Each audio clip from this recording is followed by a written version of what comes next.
Hello, எப்படி இருக்கீங்க? நல்லா இருக்கீங்களா?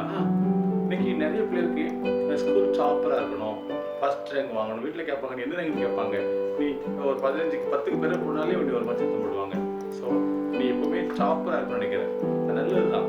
ஆனால் டாப்பராக இருக்கணும்னா அதுக்கு ஒரு ஈஸியான காரியம் செய்யலாம். என்ன செய்ய தெரியுமா? நீ ஆண்டவர் கீழ் இருந்து அவருடைய பிளான் இருந்ததுன்னா நீ கீழாகாமல் மேலாவாயா, வாலாகாமல் தலையாவாயா. பத்தியா? அப்ப நினைக்கலாம், நல்லா இருக்கே, படிக்காம இருக்கலாமா? அப்படி கிடையாது. படிக்கணும், ஆண்டவர் பிள்ளையா ஆண்டவர் உண்மையா ஜீவிக்கணும். அப்படின்னா நீ கீழாகாமல் மேலாவாய்.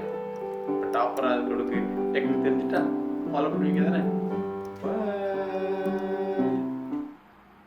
நான் உனக்கு விதிக்கிற உன் தேவனாகிய கர்த்தரின் கட்டளையை கைக்கொள்ளவும் அவைகளின்படி நடக்கவும் அவைகளுக்கு செவி கொடுத்து வந்தால் கர்த்தர் உன்னை வாலாக்காமல் தலையாக்குவார், நீ கீழாகாமல் மேலாவாய். உபாகமம் 28:14.